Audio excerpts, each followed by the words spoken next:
ለኢየሱስ ይሁን። እንደው ዛሬ ኤሳው የትውልድ ዘር ሐረግ ሲዘረዘር ምን ይሆን ከዚህ የምንማረው አሁን ከዚህ ውስጥ ምን ይገኛል ያላችሁ ሰዎች ትኖሩ ይሆናል። የእግዚአብሔር ቃል ሁሉም ትምህርት አለው። ሁሉም የሚያስተምረን ነገር አለው፣ የሚናገረን ነገር አለው። ጌታ ይባረክ። ክብር ለኢየሱስ ይሁን። ዛሬ እንግዲህ ጌታ ረድቶናል። በጣም ደስ በሚል የጀመርነውን ምዕራፍ 36 ደርሰናል። እንዳልኳችሁ ዘፍጥረትን ከግማሽ በላይ ሄደናል። ከ37 ጀምሮ ደግሞ ነገ እናነባለን። ከ34 ጀምሮ እስኪ ጥቂት ነገሮችን እንነጋገር። ምዕራፍ 33 እንግዲህ እንዳያችሁት በእግዚአብሔር ስም ነው የሚዘጋው አይደለ? ያዕቆብ የእግዚአብሔርን ስም ጠርቶ በእግዚአብሔር ስም ነው ምዕራፍ 33 የሚዘጋው። በአስደናቂ ሁኔታ 35ም ሲጀምር በእግዚአብሔር ነው የሚጀምረው። እግዚአብሔርም ብሎ ነው የሚጀምረው። በቃ 34 ቁጥር 20 ላይ በዚያም መሠዊያን አቆመ፣ ያንንም ኤሎሄ እስራኤል ብሎ ጠራው ብሎ ነው የሚዘጋው። 35 ሲጀምር ተነስተ ወደ ቤቴል ውጣ አለው እግዚአብሔር ብሎ ነው የሚጀምረው። 34 ላይ በሚደንቅ ሁኔታ የእግዚአብሔር ስም ፈጽሞ አልተጠራም። እግዚአብሔር ምዕራፍ 34 በጣም አሳዛኝ ምዕራፍ ነው የሚባለው። የለውበትም ያለ ይመስላል። ምዕራፍ 34 ማለት ነው። የእግዚአብሔር ስም አልተጠራም እዛ ቦታ ላይ። የመጀመሪያው ነገር ዲና የዛን ሀገር ሴቶች ልጆች ለማየት ወጣች ይለናል። የዛን ሀገር ሴቶች ልጆች ለማየት ወጣች። ወንድሞቿ የት ነበሩ? በጎቻቸውን ከብቶቻቸውን ሊያሰማሩ ወደ ምድረ በዳ ሄደው ነበረ። ምንም አይነት ፕሮቴክሽን በሌለበት ለጥቃት ተጋላጭ በሆነችበት ሁኔታ የዛን ሀገር ሴቶች ልጆች ለማየት ወጣች። ኪዩሪሲቲ ያላት ትመስላለች አይደለ? ምን እየተካሄደ ይሆን በእነዚህ አሕዛብ ከተማ? ምን እያደረጉ ይሆን አለ አይደለ? እኛም አንዳንድ ጊዜ ቤተክርስቲያን ውስጥ ሆነን በዓለም ያለው ነገር እኮ እንዲያመልጠን አንፈልግም አይደለ? እግራችን እዚህም ነው ልባችን እዛም ነው። አንድም ነገር እንዲያመልጠን አንፈልግም እዛ ያለው ነገር። ዲናም እንደዛ ትመስላለች። ምን እየተካሄደ ነው አለችና ወጣች። ወንድሞቿ በሌሉበት ወጣች ወደዚያች ከተማ ማለት ነው። የዚያን ከተማ ሴቶች ለማየት ምድሪቱን ለማየት ወጣች ይላል። የማይገባት ስፍራ ተገቢ ባልሆነ ሰዓት ተገቢ ባልሆነ ሁኔታ አውት ኦፍ ፕሮቴክሽን ተገኘችና ለጥቃት ተጋለጠች ማለት ነው። ከዛ ዲና ተደፈረች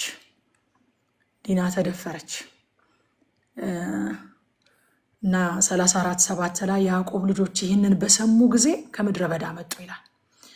የያዕቆብን ልጅ በመተኛቱ በእስራኤል ላይ ስንፍናን ስላደረገ አዘኑ፣ እጅግም ተቆጡ። እንዲህ አይደረግምና ይላል።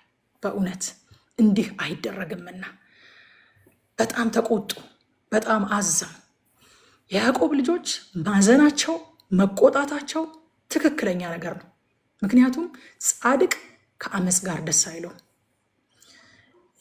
እርኩሰትም ሆነ የደካሞች መጠቃት ጻድቅ ያማዋል እንጂ የሚቀበለው አክሰፕት የሚያደርገው ነገር አይደለም። ስለዚህ ደካማ ናትና እህታቸው ራሷን መከላከል የማትችል ናትና በመጠቃቷ በመደፈሯ አዘኑ፣ ተቆጡ። ትክክል ነው። ማዘናቸው መቆጣታቸው ትክክል ነው። ነገር ግን ጻድቅ በአመፃ ደስ አይለውም እንጂ ፍትህን ከገዛ በቀሉ አይቀበልም። ለእግዚአብሔር ፈንታ ይሰጣል እንጂ ፍትህን ከገዛ በቀላቸው ለመቀበል ሲሄዱ በኋላ ላይ እናያቸዋለን። ቁጥር 12 ላይ መጣና ያ ዲናን የደፈራት ሰው መጣና አጋቡኝ አለ። በቃ አታካብዱ ማለት ነው። ይሄ ኖርማላይዝ አደረገው። በቃ አታካብዱ፣ ህይወት ይቀጥላል። ብዙ ማጫ እጅ መንሻ አምጣ በሉኝ፣ በነገራችሁኝ መጠን እሰጣለሁ። ይቺን ብላቴና ግን አጋቡኝ አለ። ኖርማላይዝ አደረገው ማለት ነው። የተፈጠረውን ነገር ቀላል ነገር አደረገው። እነሱ እንዲህ አይደረግምና በጣም አዝነዋል። እሱ ደግሞ መጣና በቃ ሶልቭ እናደርገዋለን፣ ፕሮብለም ሶልቭድ፣ አጋቡኝ ልጅቷን አላቸው። ማጫ፣ ገንዘብ፣ የምትፈልጉትን ካሳ እከፍላለሁኝ አለ። ይኸውላችሁ ዓለም የኪዳኑን ህዝብ በሁለት መንገድ ለማጥፋት ወይንም ለመበረዝ ትሞክራለች። የመጀመሪያው በጥቅም፣ በተቻለ መጠን በጥቅም የኪዳኑን ህዝብ ለመበረዝ ለማጥፋት ጥረት ታደርጋለች። ያ ካልተሳካ ደግሞ በስደት ታደርገዋለች ማለት ነው። አሁን እዚህ ቦታ ላይ በጥቅም ሊደልሏቸው ሞከሩ። እንጋባ እንቀላቀላሉ። የኪዳኑ ህዝብ መቀላቀል አልተፈቀደለትም። ታስታውሳላችሁ አብርሃም ለይስሐቅ ሚስትን እንዲያመጣለት ሎሌውን ሲልከው ተጠንቀቅ ነው ያለው። ወደዚህ ምድር እንዳትመልሰው ልጄን ተጠንቀቅ፣ ባያገባ ቆሞ ይቀራታል እንጂ ወደዚህ ምድር እንዳትመልሰው ልጄን ተጠንቀቅ። እምቢ ካለችህ እንኳን ሴቲቱ አልመጣም ካለች እንኳን ከመሃል ላይ ነፃ ትሆናለህ እንጂ ልጄን ግን ለዚች ምድር ሰዎች እንዳታጋባው ተጠንቀቅ። ይስሐቅም እንዴት እንዳዘነ ታውቃላችሁ። ኤሳው ልጁ ኤሳው ከአሕዛብ መካከል ሲያገባ እንዴት እንዳዘነ ያዕቆብን ሂድ ወደ እናትህ ወገኖች ቤት ሚስትን በዚያ ታገኛለህ ብሎ እንዴት እንደላከው እናስታውሳለን። አሁን ደግሞ የያዕቆብን ልጅ አንዴ ተደፍራለች፣ በቃ እንዴ ሆኗል፣ አታካብዱ፣ ህይወት ይቀጥላል፣ ስለዚህ ዳሩልኝ አለመጣና ምንድነው የምትፈልጉት? የምትፈልጉትን ይሄን ያህል ብቻ አምጡኝ። እናንተ ቁጥርጥሮ ብቻ አለ የፈለጋችሁት፣ ወርቅ ነው፣ ብር ነው፣ ከብት ነው፣ ጥሩ እኔ እሰጣለሁኛል። ቀለል አድርጉት፣ በቃ እንስማማ አላቸው። መጣና ካሳ አንስት ሮሜ ምዕራፍ 12 ቁጥር 2 ላይ እንደዚህ ይላል፣ የእግዚአብሔር ፈቃድ እርሱም በጎ ደስ የሚያሰኝ ፍጹም የሆነው ነገር ምን እንደሆነ ፈትናችሁ ታውቁ ዘንድ በልባችሁ መታደስ ተለወጡ እንጂ ይህንን ዓለም አትምሰሉ። የእኛ ጥሪያችን ምንድን ነው? መምሰል ሳይሆን መለወጥ። መለወጥ በልባችን መታደስ በቀን በቀን መለወጥ ነው እንጂ እንደ ሁኔታው ይህንን ዓለም ለመምሰል አልተጠራንም። ይህንን ዓለም አትምሰሉ ማለት ነው ማለት ነው ዱ ናት ቢ ኮንፈርምድ። ምን ማለት ነው? ይሄ ዓለም የፈለገውን አይነት ቅርጽ አይስጣችሁም። የሚመታችሁ ነገር ቅርጻችሁን የሚለውጠው እርጥብ እስከሆናችሁ ድረስ ነው። እርጥብ ሲሚንቶ አሁን አንድ ሰው መጥቶ ከረገጠው የዛን ሰው የእግሩን ቅርጽ ይዞ ይቀመጣል። ኮንፈርምድ መሆን ማለት ያ ነው። መምሰል ማለት ያ ነው። የራሱን ቅርጽ ሰጥቶት ሄደ ማለት ነው። የራሱን ቅርጽ ሰጥቶት ሄደ። እኔ አንድ ቦታ ላይ እዚህ እኛ ሰፈር የተባበሩት አካባቢ ወክ እያደረግኩኝ ምን አየሁኝ፣ እርጥብ እያለ ቦታው ሳይደርቅ አይ ቲንክ ውሻ ረግጦታል። አይ ቲንክ ሳይሆን በትክክል ይታያል፣ ውሻ ረግጦታል ቦታውን። እና ከጓደኞቼ ጋር ወክ እያደረግኩኝ አያችሁ ብዬ ያንን ቦታ አሳየኋቸው። የእግዚአብሔር ቃል በቃ ይህንን ነው። ይህንን ዓለም አትምሰሉ ማለት እርጥብ ሆናችሁ ከተገኛችሁ፣ ያልጸናችሁ ሆናችሁ ከተገኛችሁ፣ ያልበሰላችሁ ሆናችሁ ከተገኛችሁ የሚገጫችሁ ነገር ወደ እናንተ የሚመጣው ነገር ሁሉ የራሱን ቅርጽ ሰጥቷችሁ ይሄዳል። እንደዚህ ይላሉ ፈረንጆቹ፣ የሚገጭህ ነገር ወይ በተር ወይ ቢተር ያደርግሃል ይላሉ። መንፈሳዊ ብስለት ካለህ ቤተር ያደርግሃል፣ የተሻልክ ያደርግሃል። መንፈሳዊ ብስለት ከሌለህ ደግሞ ቢተር ወይንም መራራ አድርጎ ይሄዳል። መራራነትን የራሱን ቅርጽ ሰጥቶ ይሄዳል ይላሉ። ስለዚህ አሁን እነዚህ ሰዎች መጡና አሕዛብ ሊያደርጓቸው ፈለጉ። የነሱን ህይወት፣ የነሱን ቅርጽ፣ የነሱን ኑሮ፣ የነሱን ባህል፣ የነሱን አምልኮ ሊያስተምሯቸው ፈለጉ፣ ሊያስይዟቸው ፈለጉ። የያዕቆብ ልጆች አይሆንም፣ አይሆንም። እኛ በልባችን መታደስ ለመለወጥ እንጂ የሚገጨንን ነገር ሁሉ የሚነካንን ነገር ሁሉ ለመምሰል አልተጠራንም ወገኖች። እንድንጋባ ተገረዙ አሏቸው። በተንኮል መለሱላቸው። በተንኮል መለሱላቸው። እንድንጋባ ከፈለጋችሁ ተገረዙ አሏቸው። እዚህ ጋር አንድ ልነግራችሁ የምፈልገው ነገር ስህተትን በስህተት ማረም አይቻልም። የያዕቆብ ልጆች ተበድለዋል። አዎ፣ እህታቸው ተበድላለች። አዎ፣ የዚያች ከተማ ሰዎች አጥፍተዋል፣ በድለዋል። የሰሩት ነገር ትክክል አይደለም። አዎ፣ ነገር ግን ስህተት በስህተት አይታረምም።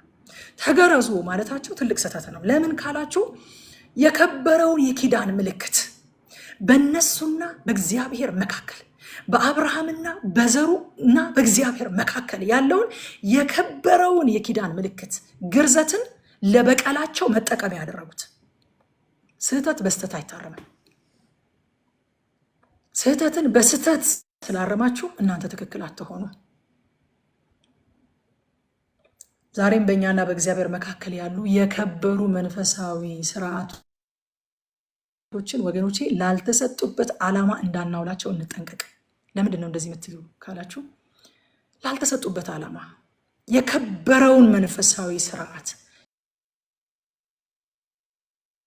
አምላካችን መካከል ያለ ክቡር የሆነውን ነገር ላልተፈጠረበት ዓላማ ላልተሰጠበት ዓላማ በቃል መዋጋት፣ ጥቅስ እየጠቀሱ መበሻሸቅ፣ በጸሎት መራገም፣ በአገልግሎት ስም አንዱ ሌላውን ጠልፎ መጣል፣ በመንፈሳዊነት ስም ያልተገባንን ጥቅም ማግበስበስ፣ የተሰጠንን ክቡር የሆነ በእኛና በአምላካችን መካከል ያለ መንፈሳዊ ስርዓት ላልተፈጠረበት ዓላማ ማዋል ይባላል። ስህተትን በስተት ለማረም ሞከሩ። ያዕቆብ ልጆች የከተማይቱን ወንዶች አረዷቸው ይለናል። ፍትህን ከገዛ ሰይፋቸው ተቀበሉ፣ እያንዳንዳቸው የገዛ ሰይፋቸውን መዘዙ ይላል። ስምዖንና ሌዊ የገዛ ሰይፋቸውን መዘዙና የከተማይቱን ወንዶች ቆስለው ሳለ ደክመው ሳለ የማይደረግ ነገር ማለት ነው። ኤልሳዕን ካስታወሳችሁት እነዛ የሶሪያ ሰዎች ከተማይቱ ውስጥ ነቢይ ማን ነው በመካከላቸው ያለ ሲባል አይ በዛ ያለ አንድ ነቢይ ያለ ሚስጥርን የሚነግርብህ እሱ ነው ሲሉት ወታደር ላከ። ወደ ከተማይቱ ሲገቡ እግዚአብሔር አሳወራቸው። የታወሩትን የእስራኤል ንጉሥ እገላቸዋለሁ ሲል አይ ይሄ ያንተ ምርኮ አይደለም አለ። ታውረው እያለ መግደል አይቻልም፣ ያንተ ምርኮ አይደለም፣ ይልቁንም ምግብ ስጠው። እነዚህ ግን ደክመው እያለ ታመው እያለ ቆስለው እያለ መጡና በሰይፋቸው የከተማይቱን ወንዶች ገደሏቸው። ስምዖንና ሌዊ ገደሏቸው። ዕንባቆም ስለ ከለዳውያን የተናገረው አንድ ቃል ሁል ጊዜ ያስደነግጠኛል። እነሱ አለ የሚያስፈሩና የሚያስደነግጡ ናቸው፣ ፍርዳቸው እና ክብራቸው ከራሳቸው ይወጣል አለ። ይሄ በቃ እነሱ ናቸው፣ እኛ አይደለንም። ይሄ የኛ የህይወት ዘይቤ አይደለም። እነሱ የሚያስፈሩና የሚያስደነግጡ ናቸው፣ ፍርዳቸውና ክብራቸው ከራሳቸው ነው የሚወጣው አለ። እኛስ ፍርዳችንና ክብራችን ከአምላካችን ነው የሚወጣው። በቀልን በገዛ ሰይፋችን አንወስድም። የእግዚአብሔር ሕዝብ በቀልን ከገዛ ሰይፉ አይወስድም። በቀልን ለእግዚአብሔር እድል ፈንታ ሰጥቶ ይተዋል። የእግዚአብሔር ሕዝብ እንደዚህ አይደለም። ሮሜ ምዕራፍ 12 ከቁጥር 17 ጀምሮ ለማንም ስለ ክፉ ፈንታ ክፉን አትመልሱ፣ በሰው ሁሉ ፊት መልካም የሆነውን አስቡ፣ ቢቻላችሁስ በእናንተ በኩል ከሰው ሁሉ ጋር በሰላም ኑሩ። ተወዳጆች ሆይ ራሳችሁ አትበቀሉ። በቀል ይቀራል እኮ አይደለም፣ ግን ራሳችሁ አትበቀሉ። ዝም ብሎ ነካ ነካ ነው የምታደርጉት እናንተ ከተበቀላችሁ። እንደው አትበቀሉ፣ ለቁጣው ፈንታ ስጡ እንጂ በቀል የእኔ ነው፣ እኔ ብድራቱን እመልሳለሁ ይላል ጌታ ተብሎ ተጽፏልና። ጠላትህ ግን ቢራብ አብላው፣ ቢጠማ አጠጣው። ይህን በማድረግህ በራሱ ላይ የእሳት ፍም ትከምራለህና። ክፉውን በመልካም አሸንፍ እንጂ በክፉ አትሸነፍ ይላል እግዚአብሔር ቃል። በመልካም ሊያሸንፉ ሲገባ በክፉ ማሸነፍን መረጡ። ስምዖንና ሌዊ የከተማዊቱን ወንዶች አረዷቸው። በጣም የሚገርማቸው ነገር ስምዖንና ሌዊ ይህን በማድረጋቸው ሌተሮን በኋላ ላይ ዋጋ ከፍለዋል። ዘፍጥረት 49 ከ5 እስከ 7 ድረስ ሄዳችሁ ስታነቡ መጀመሪያ ከቁጥር 1 ጀምሮ ስታነቡ ያዕቆብ እንግዲህ መሞቻው ስለደረሰ ኑ ልጆቼ ሆይ ወደፊት የሚያገኛችሁን ነገር ልንገራችሁ አላቸውና ልጆቹን ሰበሰበ። ከዛ ላይ እያንዳንዳቸው ወደፊት የሚያገኛቸውን እየነገራቸው መጣና ቁጥር 5 ላይ ስምዖንና ሌዊ አለ ወንድማማቾች ናቸው፣ ሰይፎቻቸው የአመፃ መሳሪያዎች ናቸው። በምክራቸው ነፍሴ አትግባ፣ ከጉባኤያቸው ጋር ክብሬ አትተባበር። በቁጣቸው ሰውን ገድለዋልና በገዛ ፈቃዳቸውም በሬን አስነክሰዋልና።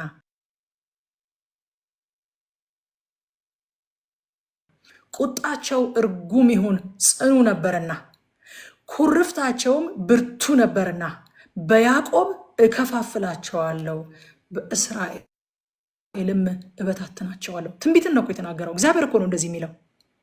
እግዚአብሔር እኮ ነው የሚናገረው። ምን አለ? በምክራቸው ነፍሴ አትግባ አለ፣ ከጉባኤያቸው ጋር ክብሬ አትተባበር አለ። እግዚአብሔር እኮ ነው በያዕቆብ ሆኖ የሚናገረው። ለምን? እግዚአብሔር ሆይ ሰይፎቻቸው የአመፃ መሳሪያዎች ናቸዋ። በቁጣቸው እኮ ሰውን ገድለዋል፣ በገዛ ፈቃዳቸውን በሬን አስነክሰዋል። ስለዚህ ቁጣቸው እርጉም ይሁን ጽኑ ነበርና ኩርፍታቸውን ብርቱ ነበር። በያዕቆብ እከፋፍላቸዋለሁ፣ በእስራኤልም እበታትናቸዋለሁ አለ እግዚአብሔር። ዋጋ አስከፈላቸው። እግዚአብሔር ይበቀልልን ወገኖች። ክፉውን በመልካም አሸንፉ እንጂ በክፉ አትሸነፉ። እንደው ዝም ብለን የያዕቆብና የስምዖን የሌዊ ታሪክ አድርገነው ብናልፍ ምን እንጠቀማለን? ዛሬ ለኛ የሚጠቅመን ከዚህ የምንማረው ነገር ምንድነው? እግዚአብሔር እኔ ይበቀላለሁ፣ እናንተ ስለ ክፉ ፈንታ ክፉን አትመልሱ፣ ይልቁንም መልካሙን ክፉን በመልካም አሸንፉ እንጂ በክፉ አትሸነፉ። በክፉ መሸነፍ ማለት ምን ማለት እንደሆነ ታውቃላችሁ? ክፉ ሲያደርጉባቸው ተመሳሳይ መልስ መስጠት፣ ኮንፈርም ተደረጋችሁ ማለት ነው። እነሱን ማስመሰል ነው። ስለዚህ አሸነፈ። እንድትመስሉት ካደረጋችሁ አሸነፈ ማለት ነው። ከለወጣችሁ፣ ቅርጻችሁን ከለወጠው አሸነፈ ማለት ነው። ሰይጣን እኮ ዓላማው እናንተ ላይ አንዳች ነገር ማድረግ አይደለም። እኔ ደህንነት ያስተማረኝ ያሳደገኝ ፓስተሬ ምን ይለኝ ነበረ? ቲጂ ይለኛል፣ ሰይጣን እኮ ዳቦ አይበላም፣ ከሰው ልጅ ቀምቶ ዳቦ አይበላም፣ መኪና አይነዳም። ሰይጣን እኮ ቤት ውስጥ አይኖርም፣ ከሰው ቀምቶ የሚጠቀምበት ነገር አይደለም። ነገር ግን ከዛ የሚፈልገው ዓላማው ሌላ ነገር ነው። የእኛን ቅርጽ መለወጥ፣ ቅርጻችንን ለውጦ አመስጋኞች የነበርነውን አጉረምራሚዎች፣ ባራኪዎች የነበርነውን ተራጋሚዎች። ከምዕራፍ 34 ላይ ይህን በጣም ነው መወዳት ብያችኋለሁኝ። ለተመሰውያን ስራ አብሮህ ለነበረው እግዚአብሔር መሰውያን ስራ በመከራህ ጊዜ አይደለ ወደ ቤቴል እንውጣ አለ። በመከራዬ ጊዜ ለሰማኝ በሄድኩበትን መንገድ ከኔ ጋር ለነበረው ለእግዚአብሔር መሰውያን አደርጋለሁኝ አለ። ለተገለጠልህ ሃሌሉያ፣ ለተገለጠልህ እግዚአብሔር መሰውያን ስራ አለው። ያዕቆብ ቤተሰቦቹ ሁሉ ወደ ቤተል ከመሄዳቸው በፊት ጣዖቶቻቸውን እንዲያስወግዱ አደረገ፣ አዘዛቸው። ቤተሰቦቹም ልክ እንደተባሉት አደረጉ። እንግዲህ የድሮ ጣዖት ትናንሽ በእጃቸው የሚያዝም ፖርተብልም ጣዖት አላቸው የዛን ጊዜ የነበሩ ሰዎች። እንደገና ደግሞ በጆሮቸው ጉትቻ ያደርጉታል ጣዖታቸውን ቅርጽ ምናምን። ስለዚህ የጆሮቸውን ጉትቻ ቀበሩ እዛ ቦታ ላይ ሲል ጉትቻ ማድረግ ጣዖት አምልኮ ነው እያለ ሳይሆን የጣዖት አምልኮ አካል ነበረ። በጣዖቶቻቸው ቅርጽ የተሰሩ ጉትቻዎችን ያደርጉ ነበርና እነዛን ሁሉ ሰብስቦ በትልቅ ዛፍ ስር ቀበራቸውና ጉዞን ጀመሩ ማለት ነው። ሐዋርያው ጳውሎስ ሁለተኛ ቆሮንቶስ ምዕራፍ 7:1 ላይ እንዲሁ ወዳጆች ያለ የዚህ ተስፋ ቃል ካለን የዚህ ተስፋ ቃል ካለን በእግዚአብሔር ፍርሃት ቅድስናን ፍጹም እያደረግን ስጋንና መንፈስን ከሚያረክስ ነገር ሁሉ ራሳችንን እናንጻ። ያዕቆብ ያደረገው እንደዛ ነው። በቃ ተስፋ ስላለው ቤተሰቡንና ራሱን ስጋንና መንፈስን ከሚያረክስ ነገር ሁሉ አነጻ።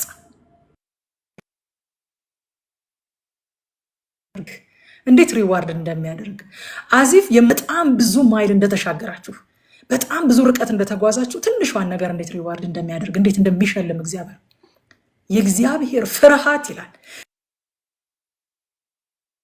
በዙሪያቸው ሃሌሉያ ባሉት ከተሞች ሁሉ ወደቀ። እግዚአብሔር ከሆነ ነገር መለስ ስትሉ ሪፔንት ስታደርጉ የሆነ ነገር ስትጥሉ ከሆነ ነገር ጋር ስትለዩ ምን ያደርጋል? የእግዚአብሔር ፍርሃት በዙሪያችሁ ይወድቃል። ሃሌሉያ። በዙሪያቸው ባሉ ከተሞች ሁሉ ወደቀ። ያዕቆብንም ልጆች ለማሳደድ አልተከተሏቸውም ይላል። ኢየሱስ ጌታ ነው። አልተከተላቸውም። ከዛ እኔ በጣም ዛሬ ልቤን የነካኝና እንደው ቆም ብዬ የእግዚአብሔርን ማንነት እንዳደንቅ ያደረገኝ ነገር የርብቃ ሞግዚት ሞተች አለን እግዚአብሔር። አሁን ለምን አስፈለገ ጌታ? እንደዚህ አይነት በጣም ትልቅ ነገር እየተነገረ ባለበት ስፍራ ላይ በመካከል የርብቃ ሞግዚት ሞተች ማለት ምን አስፈለገ ጌታ? አሁን ሰውን በሀብቱ በሚታየው ነገር ሳይሆን በልቡ የሚመዝነው እግዚአብሔር የርብቃ ሞግዚት ጉዳይን ቁም ነገር አድርጎ መቁጠሩ በጣም አስደነቀ። ለምን መሰላችሁ? ታማኝነቷን አገልጋይነቷን እኮ ነው የምታዩት። የርብቃ ሞግዚት ያዕቆብ እናት ናት። ይህች ሴት እኮ ያዕቆብን ሳይሆን እና እዛ ቤት ኖራ በታማኝነት አገልግላ ዛሬ ደግሞ የርብቃን ልጅ ያዕቆብን ተከትላ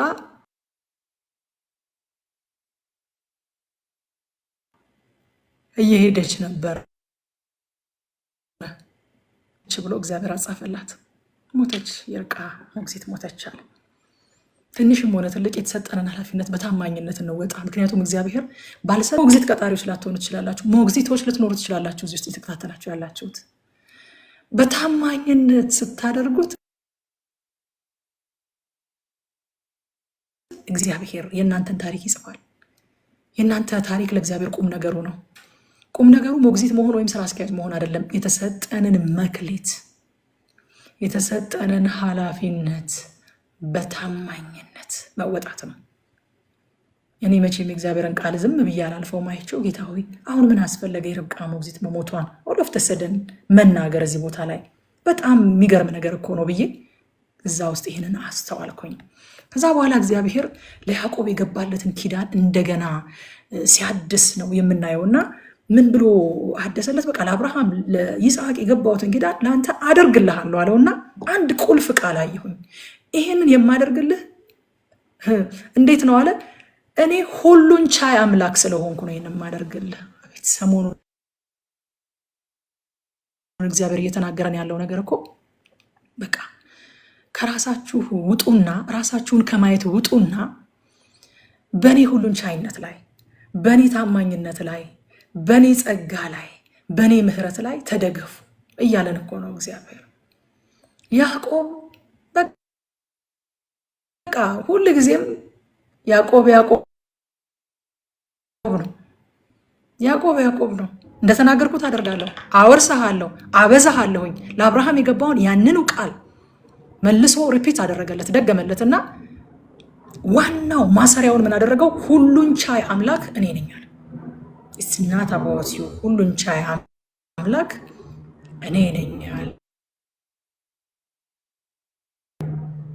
በእርሱ ሁሉን ቻይነት ላይ የተመሰረተ ነው ማለት ነው ወገኖቼ። የተሰጠንን ተስፋ አጥብቀን እንያዝ። የሚፈጸመው በእግዚአብሔር ሁሉን ቻይነት ስለሆነ ማለት ነው። እዛ በኋላ ራሄል በምጥ ምክንያት ልትሞት ስትቃረብ ምጡ ባስጨነቃት ጊዜ አዋላጅቱ ምን አለቻት? አትፍሪ፣ ይሄኛው ደግሞ ወንድ ልጅ ይሆንልሻል አለቻት። ዮሴፍን ስትወልድ ካስታወሳችሁ ራሄል ዮሴፍ ብላ ስትጠራው ራሱ የስሙ ትርጓሜ እግዚአብሔር ደግሞ ሌላ ወንድ ልጅ ይሰጠኛል ይጨምርልኝ ስትል ዮሴፍ ብላ ጠራችው ይላል። ዮሴፍን ስትወልድ ሁለት ልጅ ነው የወለደችው። እግዚአብሔር ደግሞ ሌላ ወንድ ልጅ ይጨምርልኝ ስትል ዮሴፍ ብላ ጠራቸው ይላል። እስኪ እዛ ቦታ ላይ ምንም ነገር አልተናገረም።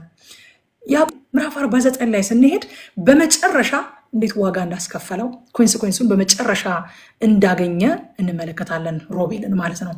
ምዕራፍ 49 ቁጥር 3 እና 4 ላይ ቅድም እንደነገርኳችሁ ያዕቆብ ለልጆቹ ወደፊት የሚሆንባችሁን ነገር ልንገራችሁ ብሎ ሰብስቧቸው እነ ሌዊን በቃ እግዚአብሔር የሚላችሁ ነገር ክብሬ በእናንተ ጉባኤ አትተባበርም አለ። ምክንያቱም በሰይፋችሁ አመፅን አድርጋችኋል፣ ሰውን ገድላችኋል። ስለዚህ ከእናንተ ጋር አልተባበርም፣ እንደውም ትበተናላችሁ አላቸው ሌዊና ስምዖንን። ከዛ ሮቤል ጋር ስንመጣ ሮቤል አለው አንተ በኩር ልጄና ኃይሌ የጉብዝናዬም መጀመሪያ ነህ፣ የክብር አለቃና የኃይል አለቃ አለውና ከዛ በኋላ እንደ ውሃ የምትዋልል ነህ። ያኛው ፖዚሽናሊ የሮቤል ፖዚሽን ቁጥር 3 ነበረ። የበኩር ልጄ ኃይሌ የጉብዝናዬ መጀመሪያ የክብር አለቃና የኃይል አለቃ ፖዚሽንህ ይሄ ነበር አለው። ነት ለአንተ አይሆን፣ ወደ አባትህ መኝታ ወጥተሃልና አረከስከውም፣ ወደ አልጋይም ወጣ አለው ያዕቆብ። አያችሁ፣ አለቅነትን ተቀማ፣ ብኩርናን ተቀማ ባደረገው ነገር ምክንያት። የዜና ጸሐፊ የመጽሐፈ ዜና መዋዕል ጸሐፊ አንደኛ ዜና ላይ ሲጽፈው ምን አለ? ምዕራፍ 5 ቁጥር 1 ላይ የእስራኤል በኩር የሮቤል ልጆች እነዚህ ናቸው ብሎ ጀመረና እርሱ የበኩር ልጅ ነበረ። ነገር ግን የአባቱን ምንጣፍ ስላረከሰ ብኩርናው ለእስራኤል ልጅ ለዮሴፍ ልጆች ተሰጠ። ትውልዱ ግን ከብኩርን ቆጠረ። አባቱ ላይ ባደረገው ነውር ምክንያት ብኩርናውን አጣ፣ ክብሩን አጣ። በብኩርና ውስጥ ብዙ ነገር ነው ያለው። ኪዳን ይተላለፋል።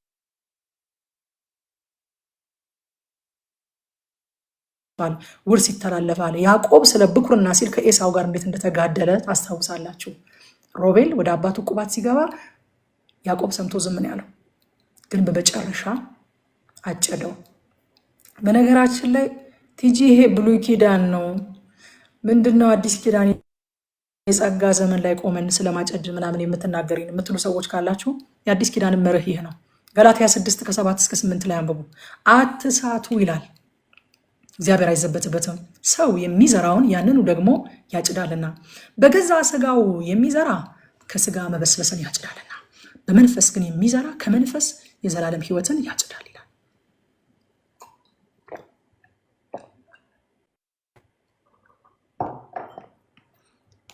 ኖህን ሲባርከው ካስታውሳችሁ ለዘላለም የማይቋረጡ ሕጎች ብሎ የሰጠው ክረምትና በጋ አይቋረጥም ማለት፣ ምሽትና ንጋትም አይቋረጥም ማለት። ልክ እንደዛው መዝራትና ማጨድም አይቋረጥም። ይሄ የዘላለም ስርዓት ነው። ምድር እስካለች ድረስ የማይቋረጥ ስርዓት ብሎ ከሰጠው ከደነገገው ነገር ኖህን ሲባርከው እግዚአብሔር መዝራትና ማጨድ ነው።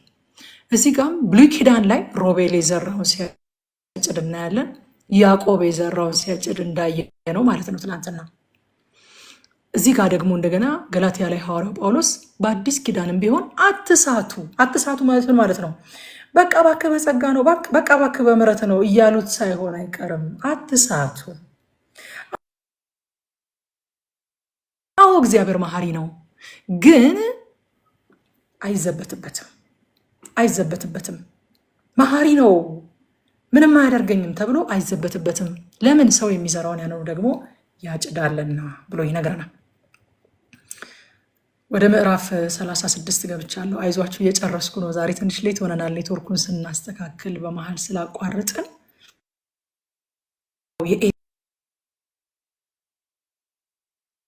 የኤሳው ትውልድ ሲቆጠር ነው እንግዲህ ሳነብ ራሱ እንማራለን። ለምን ካላችሁ እግዚአብሔር ለኤሳው የሰጠውን ኪዳን ሲፈጽም እናየዋለን።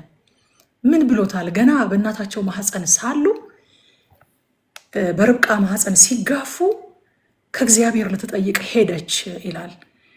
እግዚአብሔርም 2 ወገኖች በማህፀንሽ ናቸው፣ 2ቱም ህዝብ ከሆድሽ ይከፈላሉ አለ። ህዝብም ከህዝብ ይበረታል፣ ታላቁም ለታናሹ ይገዛል አለ። ግን ይሄ ከሆድሽ የሚወጣው ታላቁ ከታናሹ ይበረታል እንጂ ታናሹ ከታላቁ ይበረታል እንጂ ይጠፋል አላለም። ታላቁ ህዝብ ይሆናል ብሏል። እንደተናገረው እንደዛው ኤሳውን እንዴት እንዳበዛው እንመለከታለን። እንዴት እንዳበዛው እግዚአብሔር ኪዳኑ ውስጥ ላሉም ሆነ ከኪዳኑ ውጪ ላሉ ወገኖች የተናገረውን የሚያደርግ ታማኝ አምላክ ነው። በቃ ሰሞኑን በዘፍጥረት መጽሐፍ እንደው ቲሙ ምንድነው ካላችሁ እግዚአብሔር ታማኝ ነው አይደለ? ዋና ሐሳቡ ምንድነው ካላችሁ የዘፍጥረት መጽሐፍ እስካሁን ድረስ ያነበብነው አየነው። በአብርሃም ህይወት ሲታመን አየነው፣ በይስሐቅ ህይወት አየነው፣ በያዕቆብ ህይወት፣ በኤሳው ህይወት እንኳን ሲታመን አየነው፣ በእስማኤል ህይወት ሲታመን አየነው አይደለ? እስማኤልን አበዛዋለሁኝ እንዳለ ሲያበዛው አየን። አሁንም ደግሞ ኤሳውን አበዛዋለሁ እንዳለ እኛ ለማንበብ እስኪታክተን ድረስ ልጆቹንና ዘሮቹን አብዝቶ ቃሉን ፈጸመ። ነገር ግን 36:12 ላይ አንድ ቃል አለ። ቲምናዕም ለኤሳው ልጅ ለኤልፋዝ የጭን ገረድ ነበረች፣ አማሌቅንም ለኤልፋዝ ወለደችለት ይላል። እናንተ የእስራኤል ጠላቶች የሆኑ እስራኤልን የተስፋውን ህዝብ የሚያሳድዱ ህዝቦችን በሙሉ ብትፈልጓቸው የትውልድ ሀረጋቸው የሚመዘዘው ከሆነ ሮንግ ከሆነ ምንጭ ነው። በቀደምም ስናይ ነበር አይደለም? የሎጥ ልጆች ማንን እንደወለዱ አሞናውያንን አይደለ የወለዱት? ማንን እንደወለዱ እየሄድን እያየን ነበረ። ከዛ ምን አልን? ምንጩ ንጹህ ካልሆነ ወንዙም ንጹህ አይሆንም ማለት። ለኤሳው ልጅ ለኤልፋዝ የጭን ገረዱ አማሌቅን ለኤልፋዝ ወለደችለት ይላል። ወንዝን ከምንጩ ለይቶ ማየት አይቻልም። አማሌቅ ማለት ዘመን ተሻጋሪ የተስፋው ህዝብ ጠላት። እስራኤል ከግብፅ ሲወጡ በመንገድ አያልፉም ብሎ የከለከለ፣ በመንገድ እንለፍ አሉት። ምንም ነገር አንነካም፣ መንገድ ብቻ ስጠን፣ በመንገድ ምንም አንነካም። በዛ በኩል ስናልፍ ውሃ ብንጠጣ እንጀራ ብንበላ ገንዘባችንን እንከፍላለን። ምንም ነገር ያንተን ነገር አንነካም፣ ብቻ አሳልፈን እግዚአብሔር ተስፋ ወደ ገባልን አገር እንድንሄድ አሳልፈን አሉት። አላሳልፍም አለ አማሌቅ። በጣም የሚገርማቸው እስራኤል አልተበቀለውም አማሌቅን። እግዚአብሔር አማሌቅን አለ አማሌቅን ህዝቤን ከግብፅ ምድር አውጥቼ ወደ ተስፋይቱ ምድር ሳመጣ አላሳልፍም ብሎ መንገድ ዘግቶባቸው ከልክሏቸው ነበርና አማሌቅን ዝክሩን ከሰማይ በታች እንድትደመስስልኝ ፈልጋለሁኛል፣ እንድታጠፋልኝ ፈልጋለሁ አማሌቅን አለ እግዚአብሔር። ከዛ ሳኦል እንደምታውቁት ለሳስቶ እነ አጋግ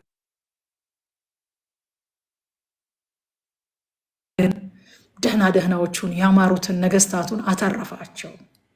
ሙሉ ለሙሉ አላጠፋቸውም። በመጨረሻ መጥቶ ለዳዊት ሰይፍህ ወስደው እንዳይቀልዱብኝ ሲለኝ ሰይፌን መዝዤ ወጋሁትና ገደልኩት ብሎ የነገረው ማን እንደሆነ ታውቃላችሁ? አማሌቃዊ ነበረ። የአማሌቅ ታሪክ ማለት ይሄ ነው። የኤልፋዝ የጭንገረድ አማሌቅን ለኤልፋዝ ወለደችለት። እዚህ ቤት የተወለደ ልጅ ነው የአማሌቅ አባት ማለት፣ የአማሌቃውያን አባት ማለት። ለዚህ ነው ወንዙን ከምንጩ ለይቶ ማየት አይቻልም የምላችሁ። ዛፍን ከስሩ ለይቶ ማየት አይቻልም። እግዚአብሔርም ወደኛ ህይወት ሲመጣ ፍሬያችንን ሳይሆን ዘራችንን የቀየረው ለዛ ነው። ስራችንን የቀየረው ለዛ ነው። ሃሌሉያ። ማንም በክርስቶስ ቢሆን አዲስ ፍጥረት ነው። አሮጌው ነገር አልፏል፣ እነሆ ሁሉ ዘሩን ስሩን የሚቀይረው ለዛ ነው። ምንጩ ከተበላሸ ዘሩ ስለሚበላሽ ማለት ነው። መልካም ዘር መልካም ፍሬን ያፈራል። ስለዚህ ዘሩ እንደተበላሸ ስለገባው እግዚአብሔር ዘርን ነው እንጂ የሚቀይረው ፍሬን አይደለም። ፍሬ የሚቀየረው ከዘሩ መቀየር የተነሳ ነው። ክብር ለኢየሱስ ይሁን። ሃሌሉያ። እግዚአብሔር ታማኝ ነው። ቲማችን ምንድን ነው? እግዚአብሔር ታማኝ ነው። እግዚአብሔር ታማኝ ነው። አይተነዋል በአብርሃም ህይወት፣ አይተነዋል በይስሐቅ ህይወት፣ አይተነዋል በያዕቆብ ህይወት፣ አይተነዋል ከኪዳኑ ውጭ ባሉት በነ ኤሳው ህይወት፣ በነ እስማኤል ህይወት። ደግሞ እግዚአብሔር ታናናሾችን የማይንቅ በእውነት እንዳትረሷት እሺ፣ የርብቃ ሞግዚት ሞተች ብሎ እግዚአብሔር ያጻፈልን ታናናሾችን የማይንቅ ሃሌሉያ። እግዚአብሔር አምላካችን ታማኝ ነው። ጸጋ ይብዛላችሁ። ነገ በሰዓታችን እንገናኛለን።